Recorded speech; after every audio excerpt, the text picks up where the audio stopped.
저는 요즘 참 기쁩니다. 근데 육신적으로 보면 참 괴로운 일들이 많죠. 그런데 주님 안에서 참 기쁘다라는 이야기를 여러분과 나누고 싶은데요. 제가 기쁜 것이 여러 가지가 있겠지만 제가 남산 블레싱을 할 때 이번 주 내내 월요일부터 금요일까지 같아요. 우리 성도님 한 분이 남산 블레싱에 함께 동참을 하고 있는데 그게 너무 기쁜 거예요. 매일 아침 8시에 남산 블레싱을 가서 가는 길에 말씀을 나누고 기도하고 운동하고 그리고 복음을 전하고 또 영접시키는 일을 함께 하는 거죠. 이 복음을 전할 때 옆에 사람이 함께 있어주고 기도해주면 얼마나 큰 힘이 되는지 모릅니다. 그리고요, 기도에 대해서 양육, 말씀, 묵상에 대해서 이렇게 다니면서 같이 나누게 되는데 그게 바로 삶을 통한 제자 훈련이 아주 자연스럽게 이루어지고 있는 것이죠. 그것이 너무 기쁜 겁니다. 그 화요일 성경 공부도 있었습니다. 참 그 시간 행복한 시간이었습니다. 첫 시작이라서 송추 가마골이라는 곳에 갔고요. 그곳에서 갈비탕과 또 여러 간식들을 제공해 주었습니다. 그리고 첫 성경 공부는 그곳 교회에서 진행을 했죠.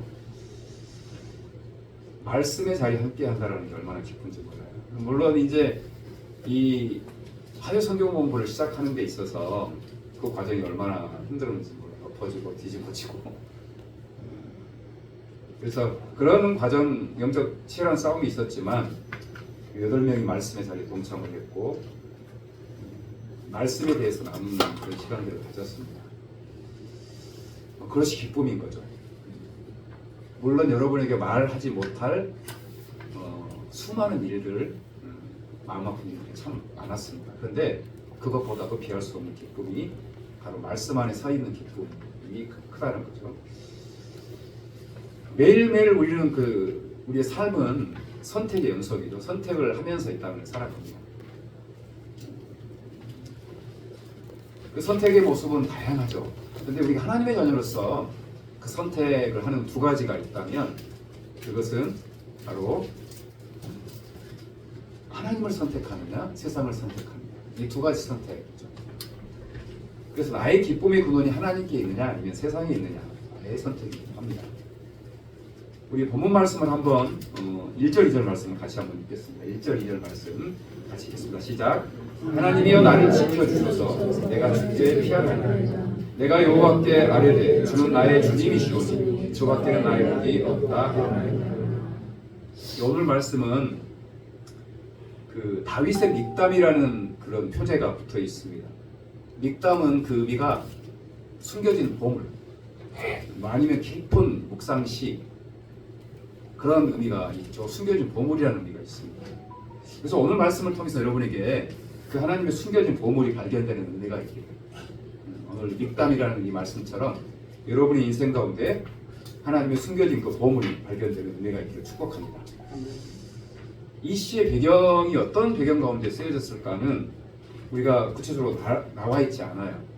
어떤 배경인지 또 어떤 그 상황 가운데 이 말씀이 쓰여졌는지는 알기가 어렵습니다. 그런데 명확하지는 않지만 오늘 이 말씀의 그 시작을 하나님이여 나를 지켜주소서. 어때요 느낌이? 굉장한 어떤 환난, 고통 가운데서 하나님께서 나를 지켜주시길 바라는 그런 마음이 오늘 이 말씀에 드러나 있는 것을 보게 됩니다. 다윗이 아마도 큰 환난 속에서 이 시편을 썼을 것 같습니다. 그러면서 하나님이여 나를 지켜주셔서 그렇게 고백을 하고 있죠. 고난이라는 상황은 사실 고난이 오면 믿음의 그 미천이 드러나는 그런 상황이 되죠. 믿음이라는 것이 우리의 믿음이 어떤가 그게 드러나는 거예요. 고난의 상황이 되면.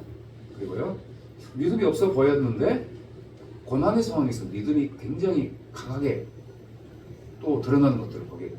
이게 믿음이라는 게 그래서 저 사람은 감당이 될까 했는데 감당이 되는 걸 보면서 믿음이 은혜구나, 전적인 은혜구나 라는 사실을 알 수가 있는 거죠. 이 바울이 지금 엄청난 고난, 어려운 시련 속에서 오늘 이 말씀을 쓰고 있고요. 그리고 그러면서 하나님이여 이렇게 간절히 간구하고 있죠. 하나님이여 나를 지켜주소서. 내가 죽게 피합니다.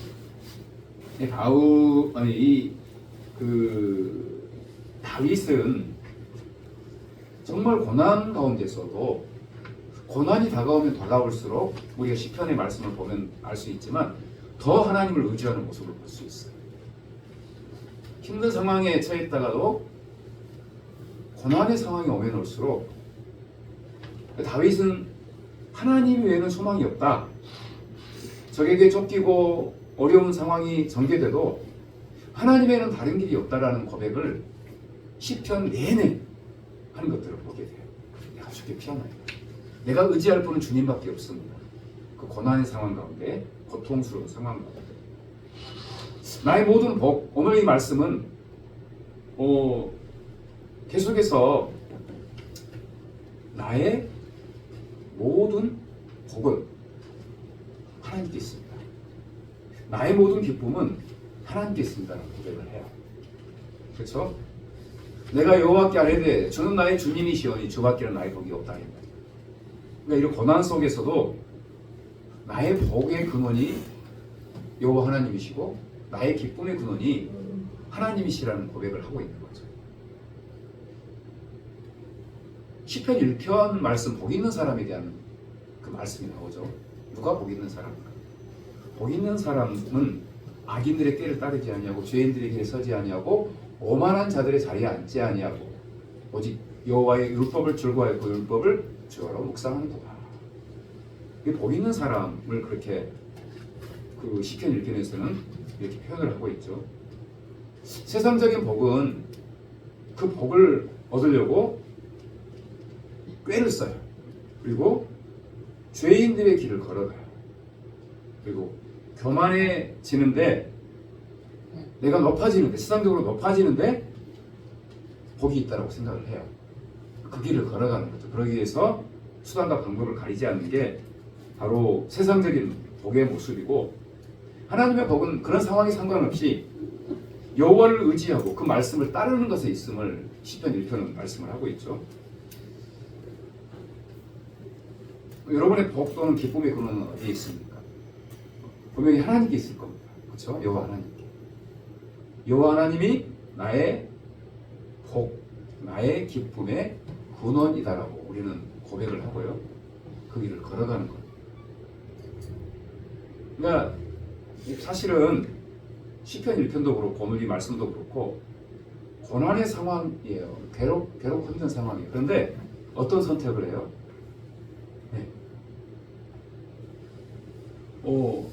악을 꾀하는 선택을 하거나 죄인들과 함께 내 욕망을 채우는 선택을 하거나 내가 교만해지고 내가 세상으로 높아지기 위해서 하는 선택을 하지 않고 그럼에도 불구하고 말씀을 선택하고 하나님을 선택하는 그런 삶을 살아가는 것. 그것이 바로 다윗의 선택하는 삶의 모습이고 다윗이 고난 가운데 빠지면 빠질수록 더 하나님을 의지하고 하나님의 복이 하나님께 복이 있다는 사실을 인정하고 고백하게 되는 거죠. 우리에게도 그런 은혜가 있기를 그 안에서 진정한 기쁨과 하나님의 사랑을 경험하기를 소망합니다. 우리 3절 4절 말씀부터 읽어볼까요? 3절 4절 말씀 읽겠습니다. 시작. 땅에 있는 성도들은 존귀한 자들이고 나의 모든 즐거움이 그들에게 있거든. 다른 신에게 예물을 드리는 자는 괴로움이 더할 것이다. 나는 그들이 드리는 피의 전제를 드리지 아니하며 내 입술로 그 이름도 부르지 아니하리라. 오늘 여기서 말하는 땅에 있는 성도들은 하나님을 예비하는 사람, 하나님의 자녀들이에요. 그러니까 우상을 섬기지 않고 주님만을 찬양하는 사람들이 오늘 성도들이다 라고 말씀을 하고 있죠. 땅에 있는 성도들, 땅에 있는 성도들은 존귀한 자들이니 나의 모든 즐거움이 그들에게 있도다. 오늘 이 말씀이 성도들, 하나님의 자녀들과 같이 교제하고 삶을 나누는 게 가장 큰 기쁨이라는 거죠. 세상 사람들과 술을 마시고 쾌락을 누리는 것이 기쁨이 아니라 믿음의 사람과 교제하는 것, 믿음의 사람과 1대1 하는 것, 믿음의 사람과 섬김의 일을 감당하는 것, 서로를 중보해 주는 것, 말씀을 묵상하고 기도하고, 그리고 어떻게 하면 이 땅의 고난 가운데 살아가는 사람, 절망하는 사람을 도울까, 그를 위해서 서로 교제하고 나누는 삶, 그게 땅에 있는 성도들은 존귀한 자들이니 나의 모든 즐거움이 그들에게 있도다 라는 말씀의 의미입니다. 저에게 있어서 가장 큰 기쁜 일, 제가 아까 서두에서 말씀드렸죠. 제가 가장 기쁜 일이 뭔지 아세요? 우리 성도들이 믿음으로 살아보려고 했습니다. 어떻게든 말씀으로 살아보려고 몸부림치는 모습을 볼 때요, 너무 행복해. 김영사 목사가 좀 행복해지기를 바란다라면 여러분 가운데 그런 은혜, 그리고 우리 서로 간의 행복한 모습이 뭘까요? 우리가 1:1 양육을 하고 말씀을 나눌 때 그 사람이 말씀을 의지해서 믿음으로 살려고 애쓰는 모습을 보면 너무 행복합니다. 그 사람이 잘 나가고 세상적으로 뭔가 얻고, 그것이 행복한 것이 아니라 말씀을 향해서 몸부림치는 그 모습이 너무 행복한 거예요. 우상을 섬긴다라는 것은 하나님이 그 인생의 주인이 아니라요, 뭐가 인생의 주인이에요? 물질이, 세상적인 쾌락과 재미가 주인인 거예요. 그래서 우상을 섬기는 거죠. 우상을 섬기는 것은 그 우상은 나에게 뭐라고 안 해요. 내 욕망을 채우고 내가 죄악의 길을 가도 뭐라고 하지 않아요. 그리고 내가 세상의 쾌락과 재미를 향해서 살아가는데 나한테 뭐라고 하지도 않고 내 욕심대로 살아도 상관없는, 그래서 그는 나를 부유하게 하고 세상적인 부와 명예를 이루게 하는 존재라고 생각을 하니까 그를 섬기는 거죠. 물질을 섬기고 도를 섬기고 그렇게 해줄 수 있다고 생각하는, 나에게는 아무 말도 안 하는, 그러나 끝내는 죽음의 길로 인도하는, 그것들을 섬기는 것을 우상을 섬기는 거라고 하죠. 근데 오늘 다윗은 나는 절대로 우상 섬기지 않겠다, 내 입술로 그 일도 부르지 않겠다. 그러니까 말로라도 하나님을 섬기는 것 외에 다른 것을 하지 않겠다. 우리는 이렇게 입술로도 그런 우상을 섬기는 일을 하지 않겠다라고 하는데 우리 입술에서 그냥 나와요. 세상적인 이야기, 세상을 섬기는 이야기 부스부스 나와요. 나는 농담으로 할 거라고. 근데요, 따져보면 내면에 그것이 들어있는 거예요. 그냥 나오는 게 아니고 내 안에 영적 상태가 그대로 입술로 나오는 거죠. 내 입술로도 그 이름을 부르지 않는다, 우상을 섬기지 않는다는 거죠. 혹시 여러분 입술에서 그냥 불쑥불쑥 나오는 거 에이 농담이야, 아니에요. 조심해야 돼요. 내 언어에서, 내 말에서 우상을 섬기는 또는 사람을 판단하고 정죄하는 말이 막 나오잖아요. 나의 영적인 모습이에요. 조심해야 돼요. 내 입술로 그 이름도 부르지 아니하리로다.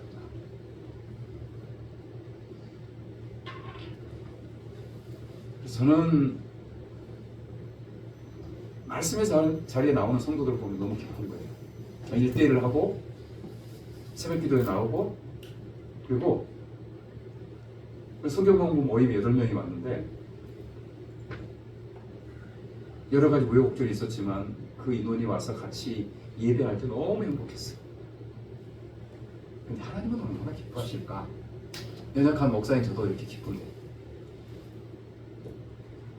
말씀의 자리에 나오고 하나님을 의지하려고, 하나님을 내 주인 삼고 내 뜻대로, 하나님의 뜻대로 살려고 예쓰는 하나님의 자녀들의 모습을 볼 때 하나님은 얼마나 기뻐하실까? 얼마나 행복하실까? 네. 돌아온 탕자 그 아들을 받아주면서 막 얼싸 안고 가장 좋은 곳으로 먹이시고 입히시고, 그게 주님의 마음인 거죠. 우리가 주님의 마음을 안다면 말씀의 자리도 주님의 그 기뻐하시는 자리로 너무나 중요한 거죠. 우리 말씀을 계속 읽을까요? 5, 6절 말씀 읽겠습니다. 5, 6절 시작. 여호와는 나의 상업과 나의 잔의 소득이시니 나의 분깃을 지키시나이다. 내게 줄로 되어준 구역은 아름다운 곳에 있으며 나의 기업이 실로 아름다우다. 이 말씀은 이스라엘 백성에게 출애굽을 하고 나서 가나안 땅에 들어가게 되고 이방인들을 전쟁에서 승리하고 나서 이방인들에게 12지파에게 땅을 분배하는 모습을 배경으로 해서 이 말씀이 나오는 겁니다. 근데 이스라엘 백성이 출애굽을 하고 광야에서 40년간 뺑뺑이를 돌면서 이방 땅을 차지해가는 과정, 그리고 이스라엘 백성이 그 오랜 기간 하나님의 인도하심을 따라서 살아갔던 그 고난의 시간들은 어떤 걸 말씀하시는 거냐 그러면, 너희의 기업은, 너희의 주님은 하나님 한 분뿐이다. 그런 어떤 고난의 삶과 출애굽을 하고 출애굽에 하나님이 보이셨던 기적과 홍해를 가르고 그리고 부름기둥 불기둥으로 만나와 매출하고 인도하셨던 그 모든 과정들은 하나님께서 그렇게 말씀하시는 거예요. 여호와 하나님이 너의 기업이다. 너의 유일한 주님이다. 라는 사실을 그 40년의 기간 동안, 가나안 땅에 들어가기 전 기간 동안 그걸 말씀하시는 거예요. 너희가 지금 땅을 기업으로 받지만 너희들의 유일한 기업은 바로 하나님이다 라고 말씀하시는 거예요. 우리에게도 우리의 삶의 여정 가운데 계속 말씀하셔요. 너의 유일한 기업은, 너의 유일한 주인은 예수 그리스도시다. 여호와 하나님이시다. 계속 말씀하셔요. 계속 우리에게 그걸 들려주셔요. 그런데요, 그렇게 말씀하시고 두 눈으로 똑똑히 다 보고 여호와 하나님이 우리의 주님이심을 두 눈으로 아주 분명하게 봤던 그들이 잠깐 모세가 자리를 비운 사이에 뭘 섬기죠? 금송아지를 섬겨요.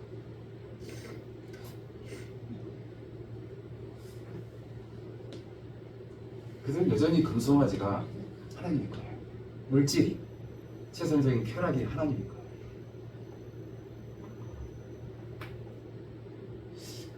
오늘 이 말씀에 여호와는 나의 상업과 나의 잔의 소득이다. 그래서 나의 분깃을 지키신다. 라는 이 말씀이 금송아지가, 물질이 나의 상업과 나의 잔의 소득이다. 라고 하면서 우리는 또 살아가는 게 너무 많아요. 금방 그렇게 말씀하시고 그렇게 인도하셔도 나의 상업과 나의 잔의 소득이 하나님이 아니라 세상의 물질과 쾌락이 되어버립니다. 그것이 부상승배죠. 가나안 땅에 입성한 후에 이스라엘 백성 12지파의 땅이 분배됩니다. 근데 이 분배되는 과정 가운데 오늘 이 말씀의 배경을 보면은 어떤 땅은, 여러분 이스라엘 땅이 다 기름졌나요? 12지파에게 나눠진 땅이 어떤 땅은 산지이고 어떤 땅은 광야이고, 근데 각자 다르게 비옥한 땅이 있었는가 하면 광야도 있고 산지도 있고 그냥 돌투성인 땅도 있었을 거라는 거죠. 근데 이런 고난의 과정들, 특별히 이방 땅들을 점령해 나가는 하나님의 은혜 안에서 그것을 보면서 그 땅의 모습이 다양했지만 그 다양한 모습들에 대해서 동일하게 이런 고백을 하는 거예요.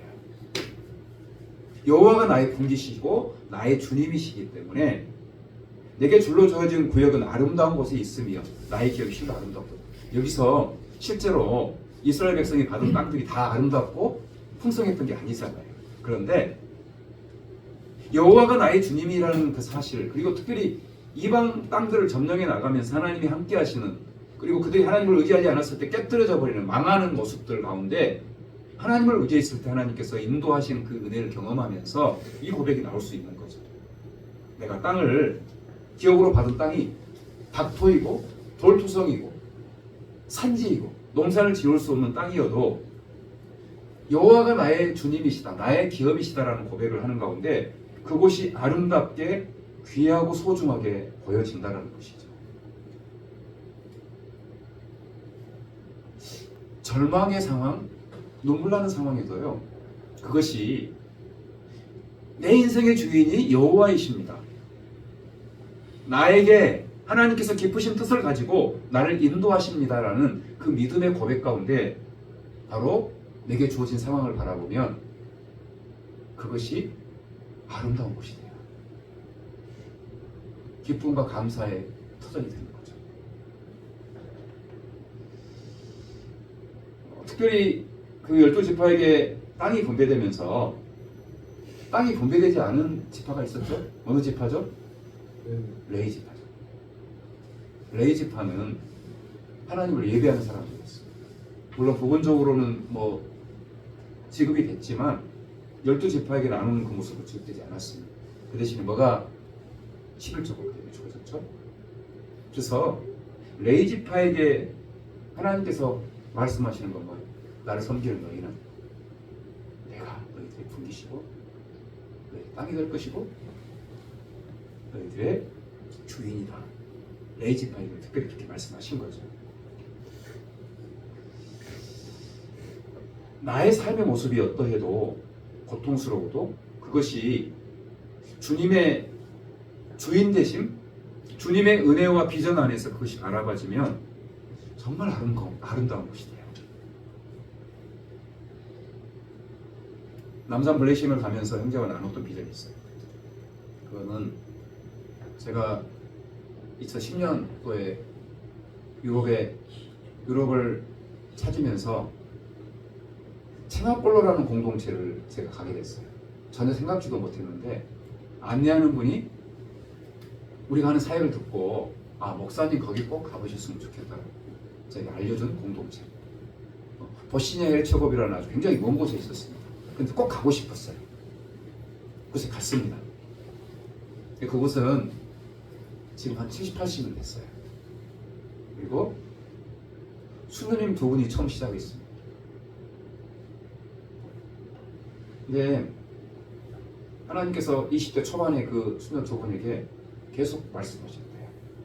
그 땅에 버림받은 사람들의 사랑. 계속 말씀하시는 거예요. 그래서 수녀들은 자기 마음대로 움직이지 못해요. 수녀 원장분이 허락을 해줘야 돼요.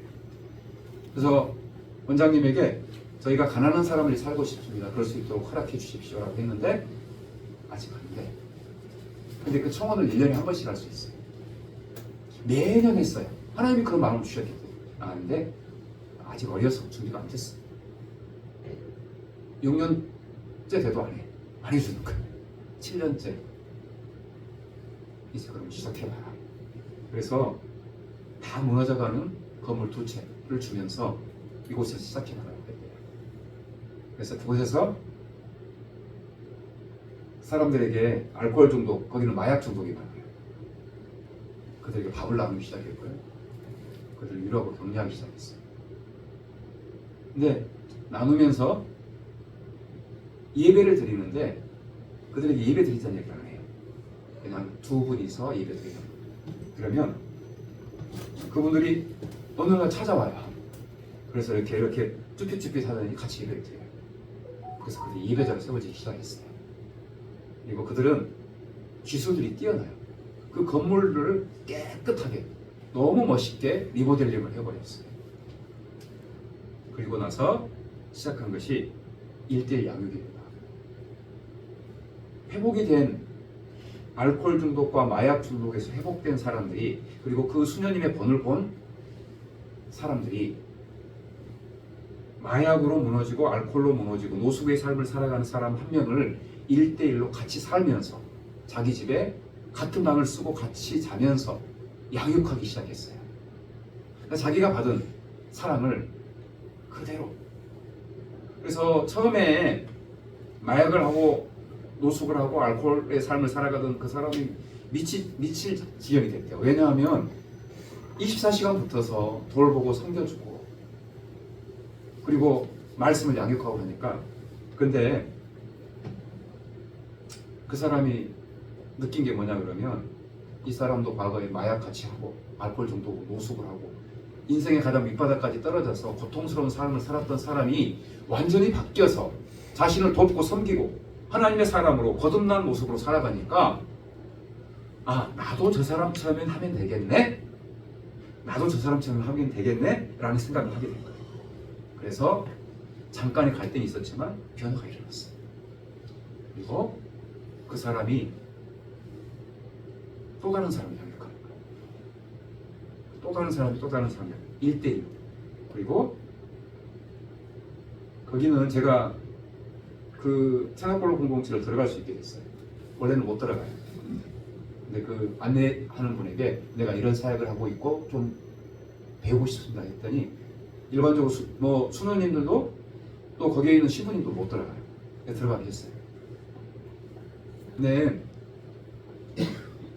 거기에서 알코올 마약이 중독된 사람이 회복되고 치유되는 비율이 80%가 됩니다. 깜짝 놀랐어요. 왜냐하면 그 서울역에 비전 트레이닝 센터라는 게 있어요. 그 서울역 사람들이 가는 장안평에. 근데 100명이 가면요 2명도 회복되게 해요. 다 망가져요. 다시 나오면. 근데 80%가 회복이 됐고 그리고요 그들 중에서 목회자가 나오는 거예요. 수녀가 나오는 거예요. 남녀가 분리되어 있어요. 80%가 회복이 되는 거예요. 그런 꿈을 나눴습니다. 근데요 살아온 삶의 배경이 알코올, 마약, 그리고 노숙의 삶으로 죄악된 삶으로 떨어졌던 그 삶의 배경이 내가 그리스도 안에서 그리스도가 내 인생의 주인 되시고 그 십자가의 은혜를 알고 나의 삶의 환경을 보니까 그것이 내가 누군가를 살리는 똑같은 상황에 처해 있는 그 노숙을 하고 알코올에 빠져있고 마약에 빠져있는 그 사람을 살리는 너무나 아름다운 나의 삶의 배경이 되더라는 거예요.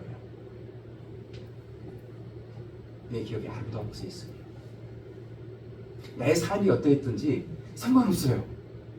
내가 그리스도가 내 인생의 주인 되시고 그리스도의 십자가의 관점으로 그 상황을 바라보면 그곳이 아름다운 곳이 되는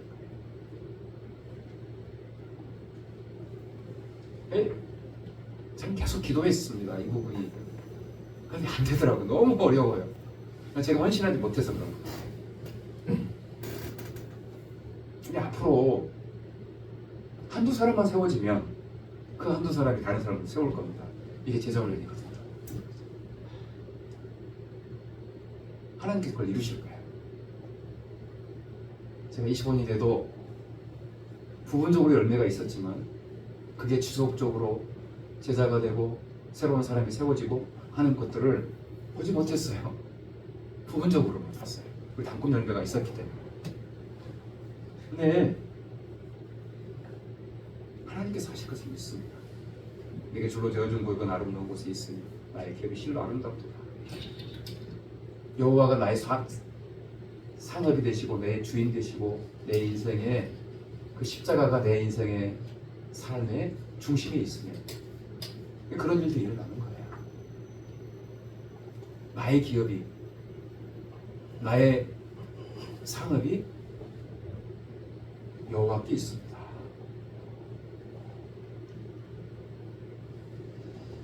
하나님의 자녀됨의 중요한 기쁨 또 하나가 있습니다. 7절 말씀 읽어볼까요? 내가 하나님의 자녀됨의 중요한 그 증거, 그 기쁨이 하나가 또 있어요. 7절 한번 읽겠습니다. 7절 시작.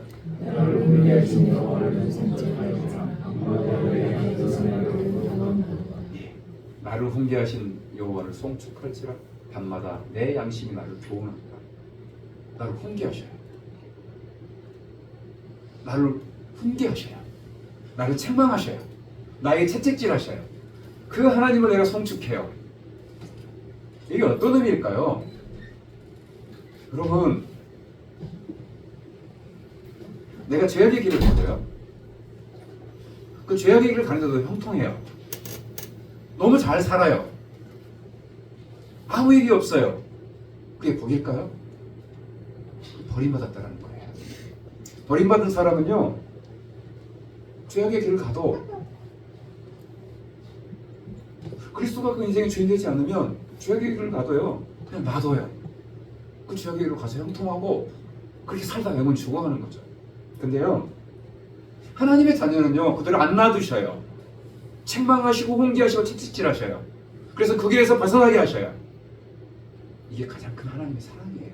하나님의 자녀들의 은혜예요.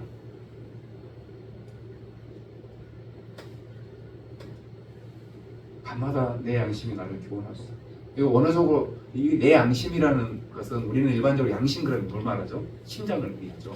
근데 히브리 문화에서는 좀 약간 다르더라고요. 콩팥이 심장. 콩팥이 내 내면의 깊은 양심을 의미한다는 거죠. 그건 중요한 건 같지는 않고요. 내가 하나님의 자녀가 되었다. 내가 하나님의 사랑하는 백성이다. 여호와가 내 주님이시다라는 중요한 증거 하나가 나를 책망하시는 거예요. 나를 채찍질하시는 거예요. 나를 때로는 패가망신하게 하셔서 하나님의 길로 들어서게 하시는 거예요. 그게 은혜입니다. 가만 놔두지 않으셔요. 왜요? 이 땅에 우상을 섬기다 영원히 죽는 거 하나님 원치 않으시거든요. 아버지께서 원치 않으시거든요. 훈계하셔요. 책망하셔요. 채찍질하셔요. 심지어는 뭐 정 안 되면 패가망신 시키셔라도 하나님께 보고 계셔요. 이보다 더 큰 은혜가 어디 있어요? 내가 분명한 하나님의 자녀를 지닌 거. 우리는 그 돌아온 탕자 비유에서 그 탕자가 패가망신하니까 완전히 망해버리니까 아버지께로 돌아오잖아요. 그 아버지를 계속해서 하시고 안아주시고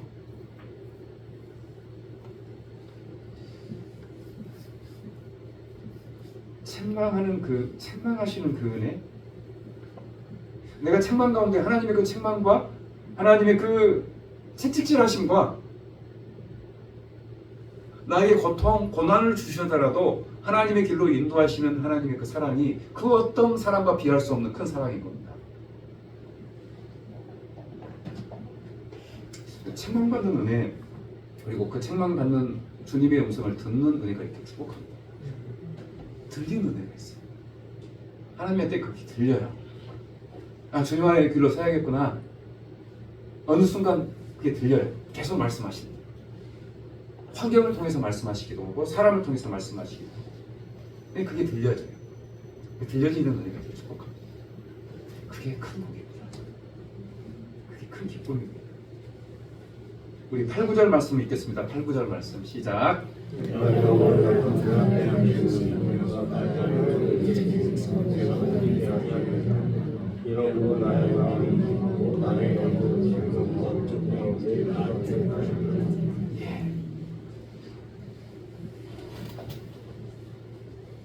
내가 기뻐하고 즐거워한다, 안전하다라는 이야기를 계속 말씀하고 있죠. 나의 기쁨이 어디에 있는가? 나의 즐거움이 어디에 있는가? 내가 안전지대 안에 거하는 게 뭘까? 그리스도를 내 안에 모시고 살아가는 거예요. 내 앞에도, 내 오른쪽에도, 내 뒤에도, 내 위에도, 그리고 무엇보다 내 마음의 중심에 그리스도 그분이 계시는 거예요. 기쁨의 근원이 되시고 즐거움의 근원 되시는 그리스도 그분이 내 안에 계시면요, 세상의 환경이나 상황에 상관없이 기뻐할 수 있어요. 빌립보서 말씀은 바울에게 있어서 가장 고통스럽고 가장 눈물 나고 병들고 감옥에 갇혀 있었고 나이 들었고 고난의 삼중고가 있었던 그곳이 바로 빌립보서를 쓸 때 바울의 상황이었습니다. 근데요, 바울은 시간이 가면 갈수록 그리스도 안에 있다는 것이 무엇인지, 그리스도를 내 안에 주로 모시고 살아가는 것이 무엇인지를 깊이 경험하고 느끼게 돼요. 수많은 고난이 있었어요. 근데 바울의 삶이 이제 마감되어 가는 그 상황 가운데 쓴 빌립보서의 그 상황 가운데 우리가 너무 잘 알잖아요. 기쁨이라는 단어가 모든 성경을 합친 그 모든 것보다도 가장 많이 등장하는 빌립보서 말씀이잖아요. 그리고 그리스도 안에서 그 기쁨이 넘치는 거예요. 내가 주님을 내 안에 모실 때, 내가 주님과 동행할 때, 내 마음과 내 영혼 속에 기쁨이 넘치는 거예요. 여러분, 내 마음이 기쁘고 나의 영혼도 즐거워하며 내 육체도 완전히 살리. 하나님의 나라를 보는 기쁨. 환경은 여전히 어려워요. 눈물 나요. 요즘 저에게 기도 부탁하는 분들이 많아요. 우리 교회뿐만 아니라 제가 외부에 우리 사역과 함께 동역하고 기도하는 분들이 많잖아요. 이야기 들으면 너무들 살 힘을 잃어버렸다고 해요. 자식의 문제, 경제적인 문제, 남편과의 문제로 다들 어떻게 이렇게 힘들게 살까? 왜 괴롭게 살까? 근데요, 하나님의 자녀는 그런 상황 가운데서도요, 그리스도가 내 안에 계시기 때문에, 그분이 나의 기쁨의 근원 되시기 때문에 그분을 위해서 기뻐하고 그분을 위해서 감사하고 내가 그분 때문에 안전지대 안에 삽니다 하는 거죠. 그래서 자식 교육을 너무 힘듭니다. 자식 너무 막힙니다. 얼마나 힘들게 하는지. 학교 다 때려치우고 그렇게 표현을 썼더라고요. 애기 닮아서 신앙생활 안 하는 힘든 남편분이 있는데 그래도 그렇게 이야기했어요. 주님 안에서 아들이 존귀한 사람으로 세워질 것입니다.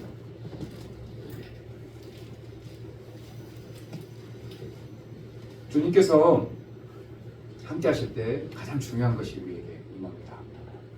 그럴까요? 오늘 마지막 말씀에 나오는 영생과 부활입니다. 영생. 우리 10절 11절 말씀 읽겠습니다. 10절 11절 같이 읽겠습니다. 시작.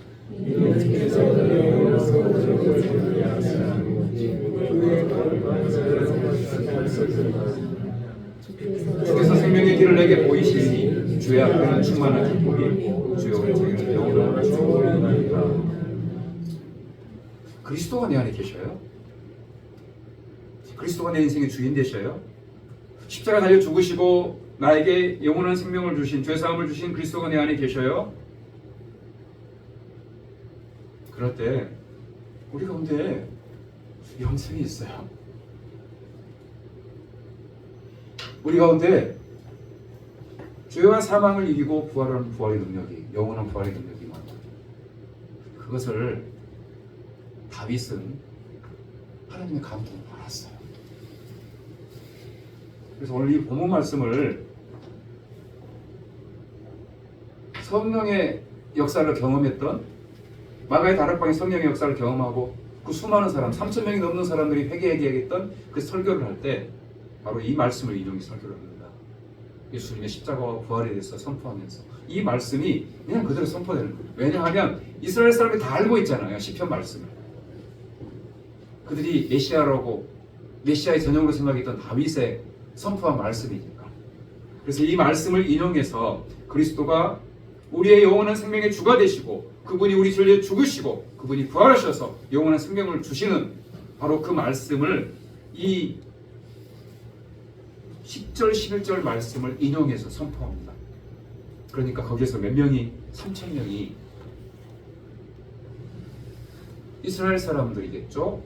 디아스포라들, 그들이 3,000명이 회개하고 주님 앞에 돌아오는 역사를, 열매를 맺게 되는 것이죠. 그리고 바울도 사도행전 13장에 바로 이 말씀을 인용해서 예수님의 십자가와 부활을 선포합니다. 왜냐하면 이 말씀을 선포할 때 그들이 갖고 있는 배경, 구약의 배경을 갖고 선포를 하면 이해가 너무 잘 되는 거예요. 그것이 이렇게 연결이 되는 거구나. 그것이 예수 십자가와 부활이 이렇게 연결이 되는 거구나 라는 것들을 깨닫게 되고요. 그들이 많이 돌이키게 된다는 것이죠.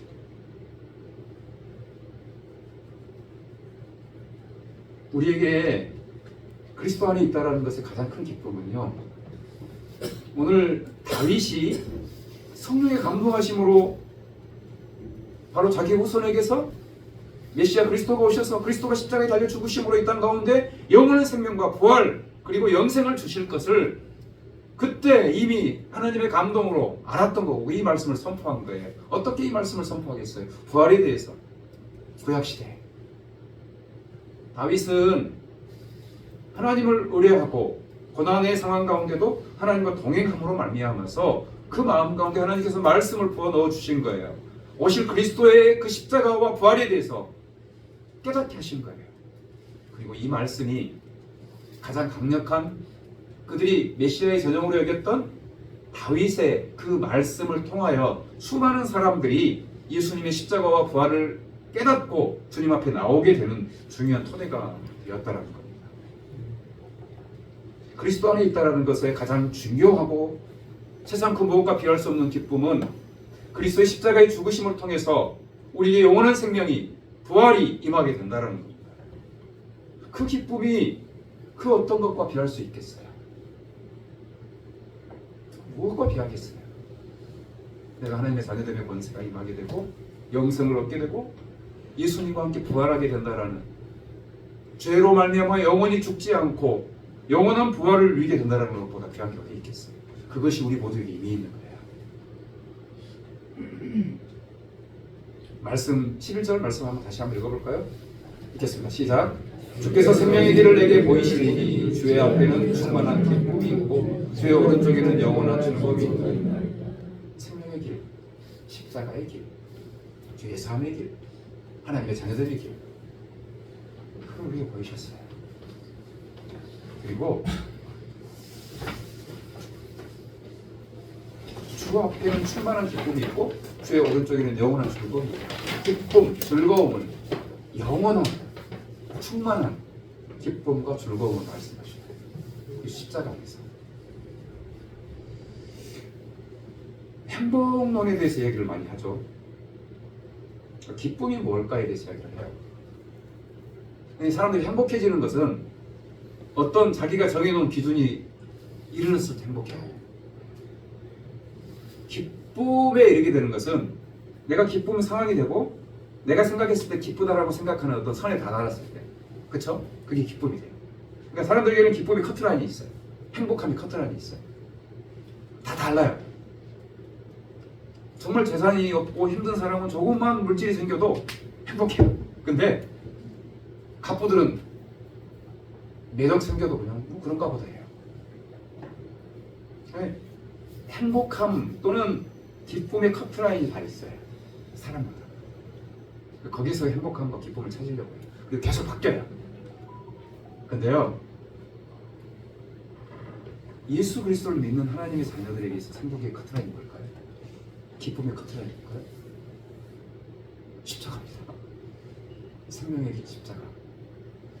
가장 낮은 십자가. 음부까지 내려가신 예수님의 십자가. 내 삶의 행복함과 기쁨의 또 감사의 기준이 십자가에 있으면요, 이 땅에서 그 어떤 것이 감사하고 기뻐하고 행복하지 않을 게 있을까요? 예수님의 십자가의 죽으심의 그 은혜, 그 십자가가 내가 행복해지고 내가 기뻐하고 내가 감사하는 커트라인이 된다면요, 그 어떤 것도요 기쁘지 않을 수가 없어요.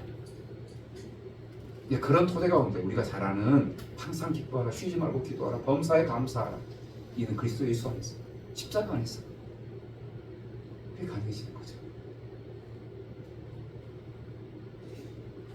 그리스도가 내 인생의 주가 되시고 내 인생의 기업이 되시고 생명이 되셨을 때 그 안에서 우리는 오늘 이 말씀이 이루어지는 은혜를 경험할 수가 있게 된다는 것이죠. 한 주간 삶이 정말 괴로웠습니다. 저 많이 괴로웠어요.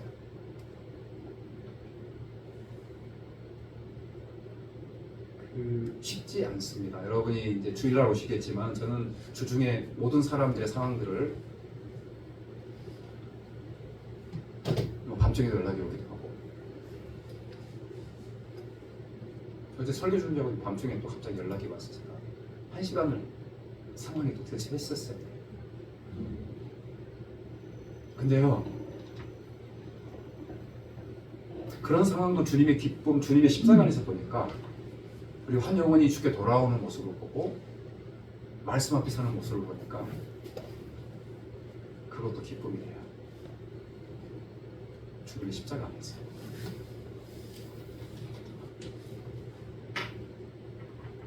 그런 은혜가, 그런 기쁨이 십자가까지 내려가시고 음부까지 내려가신 예수님의 십자가가 나의 삶의 기준이 되고 그분이 내 인생의 주인됨으로 나의 삶의 모든 순간이 기쁨이 되고 감사가 되고 찬양이 되고 축복합니다. 기도하겠습니다.